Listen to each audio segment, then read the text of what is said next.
एक ट्रेन दुर्घटना में मैं अपने दोनों पैर कमर से खो दिया, पर कभी मैं हार नहीं माना कि अगर किसी की भी जान बचाने के लिए मुझे भिक्षा मांगना पड़े तो मैं एक्सेप्ट करता हूं कि मैं भिखारी हूं।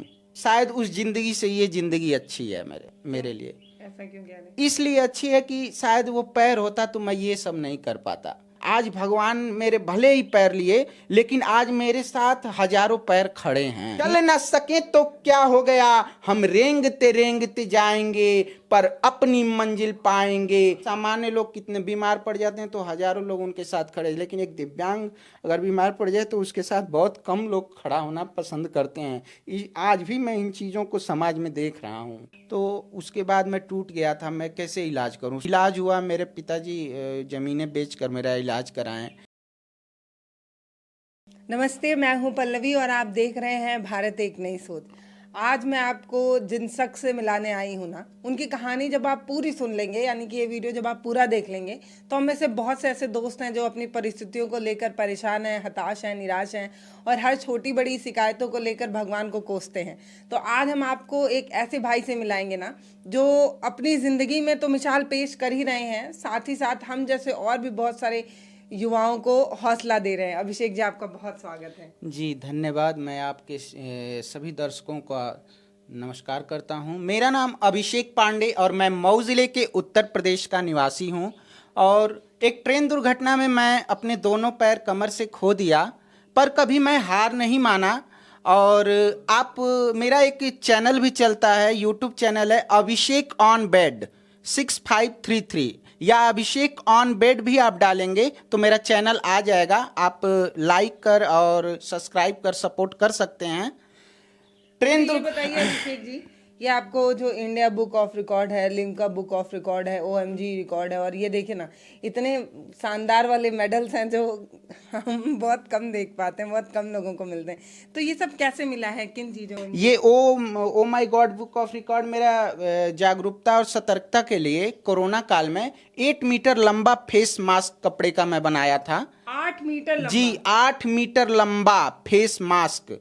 और जब मैं बनाया तो किसके लिए बनाए थे? उतना लंबा मास्क कौन लगाएगा? जी, वो किसी को लगाने के लिए नहीं बनाया था। वो कभी कभी कुछ चीजें जागरूकता और सतर्कता के लिए। आप जानती हैं कि समाज में कई सामाजिक संगठन और सरकार द्वारा, हर एक लोगों के द्वारा प्रयास किया जा रहा था कि समाज में जागरूकता लाई जाए। कैसे लोगों को जागरूक किया जाए कि वो बचाव करें और मतलब कोरोना से बाहर ना निकलें और अपने आप को सेफ रखें। तो उसी को देखते हुए मैं रात में सोचा कि कुछ नया करते हैं। तो मेरे दिमाग में आया कि कोरोना काल से नया क्या हो सकता है। तो वही मेरे दिमाग में आया, एक फेस मास्क बनाया मैं 8 मीटर लंबा। कहे कुछ यूनिक करते हैं इसी पे, कोरोना पे ही। और वो वीडियो बना के डाला, वो वायरल हुआ और मेरा इंडिया बुक ऑफ रिकॉर्ड और oh my god book of record, ब्राउ international world book of record, अनगिनत ऐसे रिकॉर्ड हैं जो काफ़ी सारे रिकॉर्ड में मेरा नाम दर्ज हुआ। और अभी आप ये जो देख रहे हैं ना, ये बहुत कम है क्योंकि इतने अवार्ड्स आप लगाए नहीं जी, हैं। अभी बहुत सारे लगाए भी नहीं। मैंने आपके कई सारे पोस्ट देखे हैं। अब मुझे 2-4 चीजें आप बताइए। जैसे पहले ये बताइए कि ये जो दुर्घटना हुई उसके बाद, जी जी, अगर कोई आम इंसान होता है या हम जैसे नॉर्मल लोग होते, मेरे ख्याल के मुझे लगता है 80% लोग ऐसे हैं कि जब कोई भी उनके साथ ऐसी परिस्थिति आ जाती है तो वो टूट जाते हैं। लेकिन आप जो है इन परिस्थितियों में टूटे नहीं और अपने आप को मजबूत बनाए। मैंने आपके कई सारे पोस्ट देखे हैं जिसमें आप ज़रूरतमंदों के लिए आवाज़ उठाते हैं, डोनेशन मांगते हैं। तो मतलब कैसे कैसे कर पाते हैं ये? जी, ये कहते हैं ना कि जब एक टूटा तो मैं भी था। ऐसा नहीं कि मैंने, जिसका एक आधा शरीर ही चला जाए तो वो टूट जाएगा ही। लेकिन कहते हैं कि जब टूटा हुआ व्यक्ति जुटता है तो उसे पूरी दुनिया की ताकत भी लग जाए तो उसे दोबारा तोड़ नहीं सकती, क्योंकि वो इतना मजबूत हो जाता है। तो वही चीजें ट्रेन हैं। में सफर कर रहे जी जी जी, बिल्कुल। और मैं पैर फिसला और मैं गिर गया और मेरा दोनों लोग पैर ये चला बोले गया। होंगे कि बिना टिकट के सफर कर रहे थे, बहुत टीटी सारी, को देख अरे के- दीदी कहिए मत। टीटी को देख के कूदने देखिए, की कोशिश कहते हैं कर ना रहे। कि एक कहावत है, जब मैं सामाजिक कार्यों से जुड़ा, लोगों से डोनेशन मांगा तो लोग मुझे कहते थे भिक्षा मांग रहा है, भिखारी है, मांग मांग करता है। तो आप तो जानती हैं कि मैं कभी भी जातिवाद या जाति धर्म से देख के कोई काम नहीं किया आपने। मेरे फेसबुक पोस्ट पे जाएंगी, चाहे हिंदू हो, मुस्लिम हो, सिख हो, ईसाई हो, सबकी मदद के लिए मैंने अपील की है। चाहे वो किसी जाति धर्म से मदद हो हो जाती है? जी बिल्कुल हो जाती है। बिल्कुल, मैं तो ये शुक्रिया करूंगा आपके चैनल के माध्यम से कि लोग हमसे जुड़ते हैं। और मेरा फेसबुक पे और इंस्टाग्राम पे भी अभिषेक ऑन बेड के नाम से पेज है, आप उस पे भी फॉलो कर सकते हैं, मेरी चीज़ों को देख सकते हैं। और अच्छा, अभी तक कितने लोगों की आपने मदद की होगी, और आपके पोस्ट देखने के बाद लोग क्यों मदद करते हैं, ये क्या लगता है आपको, कारण क्या है? कारण ये है कि सबसे पहला कारण आपको बता दूं कि जो दर्द से गुजरा है वो दूसरों के दर्द को भली भांति समझ सकता है, पहला कारण ये है। और वो कभी किसी के साथ धोखा नहीं कर सकता, क्योंकि वो दर्द वो मैं काफ़ी नज़दीक से देखा हूँ और सहा हूँ। जब मैं इलाज हुआ, मेरे पिताजी ज़मीनें बेचकर मेरा इलाज कराएं, फिर बहन की शादी हुई, उसमें भी ज़मीनें बिक गई सब। तो उसके बाद मैं टूट गया था, मैं कैसे इलाज करूं। सोशल मीडिया से जुड़ा, सोशल मीडिया पे अपना वीडियो डाला, अपील किया और वो वायरल भी हुआ। काफ़ी लोगों ने सपोर्ट भी किया, मेरा अच्छा इलाज होने लगा। तो यही चीज़ें जब लोग अच्छे अच्छे जुड़ने लगे तो मैं सोचा कि रील्स बनाने से और ये सब बनाने से अच्छा है कि लोगों के लिए, जब आज लोगों ने मेरी हेल्प की है तो मुझे भी लोगों की हेल्प करनी चाहिए, ताकि जो लोग मेरी मदद किए वो भी गर्व करें कि हमने एक ऐसे बच्चे को मदद की कि जो आज दूसरों को मदद कर रहा है, करने का प्रयास कर रहा है। कम से कम मैं ये नहीं कहता कि मैं सबको लाखों या हजारों रुपए या कुछ दे देता हूँ, नहीं, मैं नहीं देता, लेकिन हाँ मैं कोशिश करता हूँ, अपील करता हूँ, हाथ जोड़ता हूँ, लोगों से मांगता हूँ। मैं कहता हूँ मुझे मांगने में कोई बुराई नहीं है, चोरी करने में बुराई है, मांगने में कोई बुराई नहीं है। मैं मांगता हूँ लोगों के लिए कि मुझे दे दो, मैं मांग रहा हूँ। लोग जब कहते हैं कि भिखारी है तो मैं ये भी कहता हूँ, आपके चैनल के माध्यम से भी कह रहा हूँ कि अगर किसी की भी जान बचाने के लिए मुझे भिक्षा मांगना पड़े तो मैं एक्सेप्ट करता हूँ कि मैं भिखारी हूँ। अब मुझे भिखारी बन के रहना पसंद है। उस धनवान से बनने से अच्छा है कि मैं भिखारी बन जाऊं, कम से कम किसी की जान तो बचा रहा। अच्छा, आप टूटे नहीं जब ऐसी कोई नहीं, टूटे नहीं। अच्छा, वो उम्र क्या थी जिस समय आपके साथ वो उम्र मेरा अभी 22 था, तो 20-21, हाँ 21-22 साल के। हाँ, बहुत सामान्य जिंदगी था, बहुत बस आता था, 1-2 दिन की छुट्टी, घूम फिर लेता था इधर दीदी के यहाँ, बुआ के यहाँ, यही करता था और फिर पढ़ाई में लग जाता था। लेकिन शायद उस जिंदगी से ये जिंदगी अच्छी है मेरे लिए। ऐसा क्यों कह रहे? इसलिए अच्छी है कि शायद वो पैर होता तो मैं ये सब नहीं कर पाता, मेरे अंदर वो चीज़ें नहीं आ पाती दिमाग में कि मुझे लोगों के लिए कुछ करना है, मुझे ज़रूरतमंद लोगों के लिए, समाज के लिए कुछ करना है। शायद तब पैर होता तो मैं सिर्फ अपने बारे में, अपने फैमिली के बारे में सोचता। शादी हो गई होती, 2-4 बच्चे, जो भी 1-2 बच्चे हो गए होते, उसी में मैं रह जाता। संवेदनशील ज्यादा हाँ, हो गए आप। लेकिन मुझे ये अच्छा लगा कि आज भगवान मेरे भले ही पैर लिए, लेकिन आज मेरे साथ हजारों पैर खड़े हैं। इसका मुझे खुशी है सोशल मीडिया से कि मेरे भाई बहन मित्र, जिसे मैं जानता तक नहीं, जिसे मैं मिला तक नहीं, वो आज मेरे पैर बन के, एक अभिषेक का पैर गया लेकिन आज हजारों अभिषेक बन के, हजारों पैर बन के मेरे साथ खड़े हैं। इसका मैं बार बार शुक्रिया करूंगा, उस ईश्वर का भी और अपने जुड़े लोगों का भी। इसके अलावा आप क्या और कुछ करते हैं? जी, मैं लेखनी भी करता हूँ, शायरी और कविताएं भी लिखता हूँ, और उसमें भी मैंने साहित्य में भी वर्ल्ड बुक ऑफ लंदन। दिखाना चाहती हूँ, कहाँ गई आपकी कॉपी? इनकी राइटिंग बेहद खूबसूरत है, ये देखिए आप, बहुत सुंदर राइटिंग है इनकी। कुछ आप सुनाने वाले थे, मैं टूटूंगा नहीं, कुछ ऐसे जी, ये हमारी कविता है जो सबसे पहले मैं लिखा था। ये काफ़ी सोशल मीडिया में भी काफ़ी लोग पसंद करते हैं इसे पढ़ना। और हम हार नहीं मानेंगे सुनो, हम हार नहीं मानेंगे सुनो, हम लड़ते बढ़ते जाएंगे, जितने कठिनाई आएंगे उतने ही सफल बन जाएंगे, उतने ही सफल बन जाएंगे। चाहे कितने मुसीबत आएंगे, हम लड़ते, हम बढ़ते चले ही जाएंगे, पत्थर सा हम बन जाएंगे तोड़े न किसी के टूट पाएंगे, हम हार नहीं मानेंगे सुनो, हम लड़ते बढ़ते जाएंगे, हम लड़ते बढ़ते जाएंगे। आंखों से नीर बहेंगे नहीं, आंखों से नीर बहेंगे नहीं, आंखों में ही छिप जाएंगे, हम हार नहीं मानेंगे सुनो, हम लड़ते बढ़ते जाएंगे, हम लड़ते बढ़ते जाएंगे। जो ख्वाब है देखे सपनों में, जो ख्वाब है देखे सपनों में, पूरा करके दिखलाएंगे, हम हार नहीं मानेंगे सुनो, हम लड़ते बढ़ते जाएंगे, हम लड़ते बढ़ते जाएंगे। हम चल न सके तो क्या हो गया, हम चल न सके तो क्या हो गया, हम रेंगते रेंगते जाएंगे, पर अपनी मंजिल पाएंगे, जीवन को सफल बनाएंगे, जीवन को सफल बनाएंगे। हम हार नहीं मानेंगे सुनो, हम लड़ते बढ़ते जाएंगे, हम लड़ते बढ़ते जाएंगे। बहुत बढ़िया। तब मुझे लगता है कि आपने ये जो लिखा है वो बहुत कुछ सोच के लिखा है और बहुत कुछ कहना चाहते हैं आप इस कविता के कुछ इस कविता के माध्यम से हम उन सभी दिव्यांग भाई बहनों और मित्रों को यही कहना चाहूँगा कि ये कविता आप सुने और इसका अर्थ समझने का प्रयास करें कि अगर आप चल नहीं सकते तो आप रेंग तो सकते हो, लेकिन चलते रहना चाहिए हमें। अगर आज मैं भी अगर टूट जाता, बैठ जाता और अपने मेरे से रोता, अपने पैरों का रोना रोता, तो तमाम बीमारियों को लेके बैठ जाता। आज मुझे कोई नहीं जानता, लेकिन ईश्वर ने अगर हमें नया जन्म दिया है तो वो कुछ हमसे चाहते हैं और उसे हमें पूरा करना है, क्योंकि सबसे कठिन रोल भगवान उसी को देते हैं जो उसे निभा सकता है।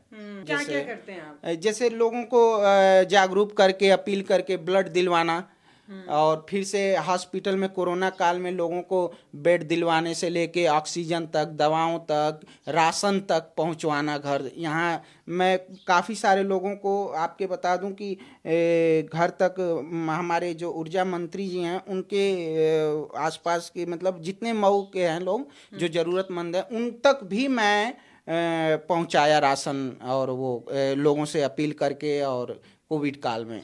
क्योंकि ये अगर आप 1 रुपए भी देंगी ना तो उसकी डिटेल मैं सार्वजनिक रूप से डालता हूँ मेरे फेसबुक पे। आप अगर अच्छे से सब कुछ चेक करेंगी तो 1-1 रुपए की आपको डिटेल मिलेगी उस पर, कौन कहाँ से कितने रुपए दिया। अगर 1 रुपए भी अगर आप उसमें कहीं भी निकाल दें कि यहाँ कम दे दिए हो, इसमें कम लिखा है, तो मैं उस दिन से समाज सेवा बंद कर दूंगा, उस दिन से बंद कर दूं। कौन बोल रहा है आपको ऐसा? नहीं, एक मतलब बहुत सारे लोग होते हैं ऐसे बोलते हैं। देखिए, समाज सेवा का मतलब कि जलते हुए अंगारों पे चलना। आप कितना भी समाज के लिए अच्छा कर लो, आपके अंदर अगर सुनने और सहने की क्षमता है तभी आप समाज की कार्यों में आगे आइए, नहीं तो लोग कमेंट करते हैं। हाँ, मुझे तो बहुत सारे करते, कह तो रहा हूँ, भिखारी तक लोग बोल देते हैं, तो मुझे कोई फर्क ही नहीं पड़ा। तो अब तो सीधा सीधा कहता हूँ कि हाँ मैं हूँ भिखारी, कोई फर्क नहीं पड़ता। अगर किसी की जान बचाने के लिए भिक्षा मांगना पड़े तो मैं मांगूंगा, कटोरा लेके भी मांगना पड़े तो मैं मांगूंगा, क्योंकि उस दौर से मैं गुजरा हूँ। ये जो लोग अपनी परिस्थितियों को लेके बहुत कोसते हैं, उनको आप क्या मैसेज देना चाहेंगे? यही कहेंगे छोटी सी सुनिए ना, छोटी सी परेशानी होती है, हमें लगता है भगवान हमारे साथ ही ऐसा क्यों कर रहे हैं, सबके साथ तो ऐसा नहीं होता, मेरे ही साथ ऐसा क्यों हो रहा है। उनके लिए क्या मैसेज होगा आपकी तरफ? मेरे लिए यही मैसेज होगा कि हम भगवान के हाथों की कठपुतली हैं, और जाही विधि राखे राम ताही विधि रहिए। सीताराम सीताराम सीताराम कहिए, सीताराम का नाम लीजिए, महादेव का नाम लीजिए, और ईश्वर ने आपको कष्ट दिया है तो उसका सामना करिए, उससे लड़ते रहिए। देखिए, आपके कष्ट का निवारण वही करेंगे, क्योंकि कोई भी चीज़ें स्थिर नहीं होती। जिस तरीके से आपको दुख मिलता है उसी तरीके से आपको सुख भी मिलता है। वो ठीक है, जैसे आप खुद से अपना कुछ भी काम भी नहीं कर पाते हैं ना? नहीं। तो कभी पिताजी को या माताजी को काम करते देखते होंगे तो आपको लगता होगा इस समय मुझे हाँ, वो तो होता है, लेकिन वो भी करूँगा मैं थोड़ा। अब तो रिकवर कर रहा हूँ, जैसे ही रिकवर हो जाऊँगा मैं पिताजी के काम में हाथ बटाऊँगा, और पूरा प्रयास, पढ़ाई भी जो मैंने जारी कर दी है। और तो अभी आपको कहीं जाना होता है तो आपके परिवार के लोग आपको हाँ, उठा के लेकर जाते हैं, और गाड़ी में लिटाते हैं, बैठाते हैं, अपना लेकर जाते हैं। तो उनकी भी उम्र बुढ़ापे की हाँ तरफ बढ़ रही है। हाँ बढ़ रही है। वो लोग भी चिंतित रहते हैं हमेशा, शादी शादी जब जाए, माता पिता हैं तो ये सब तो सोचेंगे, ये इकलौता लड़का है तो हम तो अभी कहते हैं नहीं करेंगे, क्यों नहीं, लेकिन अगर कोई अच्छी लड़की मिलेगी जो इस तो बात को हाँ, समझेगी। जो समझेगी। देखिए कहते हैं ना कि हाथ पैर से कुछ नहीं होता, इंसान का मन और सोच और विचार अच्छा होना चाहिए, उसका कर्म अच्छा होना चाहिए। आज के डेट में आप देखती हैं कि लोग बहुत अच्छे अच्छे परिवारों में अपनी बच्चियों का रिश्ता कर देते हैं, लेकिन हम महीनों बाद वो टूट जाता है, पता चलता है वो शराबी है, तो वो कोई और ही मैटर है, या टूट जाता है। लेकिन इन चीज़ों को लोग आज आधुनिकता के पीछे भाग रहे हैं कि प्रॉपर्टी ज़मीन नहीं, प्रॉपर्टी ज़मीन से पहले बच्चे को देखिए कि बच्चा आपका लायक है, मेहनती है कि नहीं। आपको मम्मी उठा लेती हैं आपकी? नहीं, मम्मी मम्मी और पापा मिल के उठाते हैं। तो मान ली पिताजी अगर दुकान पे रहें हाँ, तो तो कैसे? सहारा लेना पड़ता है, गांव के आस पड़ोस के किसी लड़कों को का बुलाना बुला पड़ता के। है। हाँ, सहारा लेना पड़ता है, अकेले नहीं हो तो ये पाता। सब परिस्थितियां आपको कभी तोड़ती नहीं है, अपने काम से अडिग नहीं करती? नहीं, हमको ये क्योंकि मैं जान चुका हूँ ना, उससे बदला नहीं जा सकता, तो उससे तोड़ उसको के क्या स्वीकार कर करेंगे। लिया जाए। उसको स्वीकार करना ही, स्वीकार करने में हमारी भलाई है। नहीं नहीं, अगर नहीं स्वीकार करेंगे तो दिमाग में टेंशन रहेगा। टेंशन रहेगा, हम हमेशा खुश रहते हैं। हमारे पोस्ट पे हंसी मजाक की भी पोस्ट करता हूँ, रो रो के लोग से हंसाने के लिए। ऐसा नहीं है कि मैं सामाजिक चीज़ों ही करता हूँ, मतलब हंसने के लिए थोड़ा बहुत। अब तो रील्स बनाना भी स्टार्ट कर दिया। अच्छा, रील्स बनाते हैं? हाँ, अब थोड़ा बहुत बनाने लगा जब क्या से। क्या कैसा रील्स होता है वो, गाने वाला? हाँ, गाने वाला, कॉमेडी वाला, या मेरी कविताओं का होता है, मेरी शायरी का होता है। तो थोड़ा सामाजिक लड़का हूँ ना, तो लोग वो होते हैं ना, मजाक तो बनाते हैं? इसके वजह से कि तो इसके वजह से ये सब चीज़ें बस डायरी में लिख के अपने मन का वो कर देता हूँ। हाँ, और अपनी कुछ नहीं। भावनाओं को डायरी हाँ में लिख के हाँ, सजो के बस रखते हैं। बस ये सब वही। पता है, ये अभिषेक हैं और इनकी कहानी बहुत बड़ी और बहुत लंबी है, जिसको 15-20 मिनटों में समेटना मुश्किल है। पर जितना मैं समझ पाई हूँ, मैं बस इतना समझ पाती हूँ ना कि वो उधर दिखाइए आप, जितने सिल्स, अवार्ड्स, ये सारे सर्टिफिकेट्स, ये सारे मेडल्स जो है ना, वो इस बात की गवाही हैं कि अभिषेक जिंदा है। अभिषेक रोज रोज, हर पल, हर दिन अपने आप को और बेहतर और अपने समाज को और बेहतर बनाने की कोशिश कर रहे हैं। मैंने तो कई जिंदा सांसों में मरे हुए लोगों को भी देखा है, जो सुबह उठते हैं, ऑफिस जाते हैं, आते हैं निराश होके, थक हार के फिर सो जाते हैं। इसके अलावा बहुत से ऐसे लोग हैं जो अपनी ज़िंदगी में कुछ बेहतर कर रहे हैं, अपने लिए, अपने समाज के लिए, और रोज़ कुछ नया कर रहे हैं। तभी तो ना इतने बड़े बड़े अवार्ड से, देखिए ना, अभिषेक को सम्मानित किया गया है। और ये इस बात की गवाही है कि परिस्थितियाँ कितनी भी खराब हो, जब तक आप उसको मान नहीं लीजिएगा कि खराब है, तब तक वो आपके लिए कुछ बेहतर कर सकते हैं। जैसे अभिषेक ने कहा कि ठीक है, मैं मानता हूँ कि ये चीज़ें हुई मेरे साथ, लेकिन अब मैं अपने आप को कैसे बेहतर करूँ, है ना? जी बिल्कुल, मैं यही सोचता ही रहता हूँ कि कैसे बेहतर करूँ, क्या करूँ। जैसे मेरे मम्मी पापा और जो मेरा सहयोग किए हैं या मेरे साथ खड़े रहते हैं, मेरे रिलेटिव, वो प्राउड फील करें कि हाँ, हमारे ज़िले में, हमारे राज्य में एक ऐसा बच्चा है जो पैर न रहते हुए भी कुछ करना चाहता है। तो हमें सहानुभूति की ज़रूरत नहीं है, बस हम यही कहेंगे कि हमें आप सपोर्ट करिए, हम आपका हमेशा मान रखेंगे समाज में। आपको कभी हमारे वजह से निराश नहीं होना पड़ेगा और ना ही आपको सर झुकाना पड़ेगा, इतना विश्वास दिलाता हूँ। बस मुझे आप सपोर्ट करें, मुझे सहानुभूति से ज़्यादा सपोर्ट चाहिए। और मेरे यूट्यूब चैनल को, और अभिषेक ऑन बेड फेसबुक पेज है, अभिषेक ऑन बेड के नाम से फेसबुक पेज, तो और आप सोशल इंस्टाग्राम। मीडिया पे इसलिए हाँ एक्टिव होना चाहते हैं कि आर्थिक रूप से हाँ परिवार को हाँ सपोर्ट हाँ, थोड़ा सा मैं अब चैनल पे काम भी कर रहा हूँ कि थोड़ा सा मेरे लिए वो बेहतर हो जाएगा। और सामाजिक कार्यों में मुझे जैसे अब लोग कहते हैं ना कि हेल्प मांग रहे हो, बहुत लोग ऐसे होते हैं निगेटिव कमेंट वाले, मांग रहे हो खुद किए, तो ये रहेगा कि आप चैनल को प्रमोट कर देंगे मेरे, और अभिषेक ऑन बेड को सब्सक्राइब कर लेंगे, तो अर्निंग आएगा। तो पहले मैं खुद मदद करूंगा और उसके बाद मैं लोगों से अपील करूंगा डाल के, ताकि लोग देखें तो ये ना कहें कि तुमने किया। मैं इस चीज़ों के लिए मैं बस चैनल खोला हूँ। हमारे बस हम अपने जैसे दिव्यांग लोगों के लिए कुछ करना चाहते हैं, उनकी मदद करना चाहते हैं। क्योंकि सामान्य लोग कितने बीमार पड़ जाते हैं तो हजारों लोग उनके साथ खड़े, लेकिन एक दिव्यांग अगर बीमार पड़ जाए तो उसके साथ बहुत कम लोग खड़ा होना पसंद करते हैं। आज भी मैं इन चीज़ों को समाज में देख रहा हूँ। तो इसलिए मुझे ज़्यादा काम दिव्यांगों के लिए करना है। तो आप मेरे यूट्यूब चैनल को, तो है इतना कुछ सरकारें, देखिए सरकारें हैं लेकिन कितना करती हैं ये आप भी जानती हैं, हम भी जानती हैं, कुछ छिपा नहीं है। एक दिव्यांग बच्चा चक्कर नहीं लगा सकता कलेक्ट्री का और अपने जनपद के जो भी मुख्यालय हैं। सरकार को चाहिए कि उनके लिए तत्काल प्रभाव से कुछ ऐसा एक साइड बनाएं कि उस पे तत्काल प्रभाव से घंटों के अंदर उनकी मदद हो जाए। एक साइड सरकार को हम अपील करते हैं माननीय मुख्यमंत्री जी से और माननीय नरेंद्र मोदी जी से कि दिव्यांगों के लिए एक अलग साइड बनाएं कि अगर वो बीमार भी पड़ते हैं तो उनके लिए 1 घंटे के अंदर कुछ बेहतर हो सके, उनको बार बार चक्कर ना लगाना पड़े, अधिकारियों के पास ना जाना पड़े कि अधिकारी उनसे पैसे मांगें, उन्हें दौड़ाएं, उन्हें परेशान करें। एक ऐसी साइड होनी चाहिए। हम आपके हौसले को सलाम करते हैं भाई।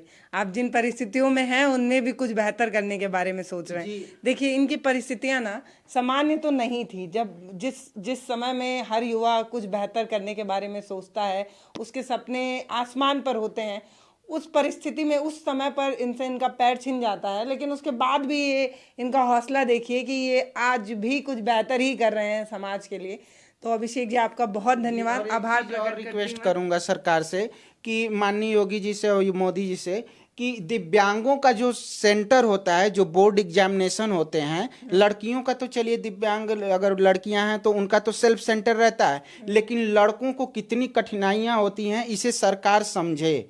हमें अगर 10 किलोमीटर दूर एग्जाम सेंटर चला जाता है हमारा, तो हमें कितनी परेशानी, हमारा ही गया था, हमें काफ़ी परेशानियां हुई आने जाने में, किराया गाड़ी करना और सबसे बड़ी चीज़ ले जाना। अगर ये हमारे सेल्फ सेंटर होता तो बगल में कॉलेज है, अपने जो भी निजी संस्थान है अपने गाँव में, हम अपना जाके तुरंत एग्जाम दे लेते बिना परेशानी का। सेंटर चला जी मेरा भी यहाँ से दूरी चला गया था 5-6 किलोमीटर, लेकिन वही 5-6 किलोमीटर दूरी तय करने में मेरी हालत खराब हो गई। ऐसे सिचुएशन में सरकार को समझना चाहिए कि दिव्यांग लड़कों का भी सेल्फ सेंटर करे। आप पढ़ाई कर रहे हैं? जी अभी पढ़ाई कर रहे हैं। और जो एग्जामिनेशन होते हैं, जो ये कंपटीशन वाले, ये भी सरकार बनारस और दिल्ली ना करके और लखनऊ या फिर गोरखपुर जो सेंटर डाल दे रहे हैं हमारा, वो ना करके हमारे जिले में ही उस सेंटर का भी प्रबंध करें कि दिव्यांग लोग अपने जिले में जाके एग्जाम दे सके। सोशल साइट पर अपील नहीं कर रहे हैं? अपील कर रहे हैं, माननीय मंत्री जी तक भी बात में पहुंचाया था अपना। ये अनिल राजभर जी तब थे मंत्री, और फिर से ट्विटर पे भी मैं लगातार इन चीज़ों को डालता रहता हूँ, और पेपर में भी काफ़ी अच्छे अमर उजाला वगैरह ने इन बातों को मेरे उठाया था। आज भी मेरे पास पेपर कटिंग है, तो मैं इस पे अब मैं फ्री हो चुका हूँ एग्जाम देके, और मैं इसके लिए कुछ बेहतर करूँगा। आवाज़ उठाएंगे और अपने डीएम सर के यहाँ भी जाएंगे, पत्र देंगे इसके लिए, ताकि हम दिव्यांगों का सेल्फ सेंटर हो सके। बहुत बढ़िया। विकलांग बच्चों को दिव्यांग बोलकर पता नहीं कुछ बदलाव हुआ या नहीं हुआ, पर अभिषेक ने ये बात तय की है कि सरकारों की अगर कोई कमियां या फॉल्ट होती है या नहीं भी होती है तो हम अपने स्तर से कुछ बेहतर करने की कोशिश करेंगे।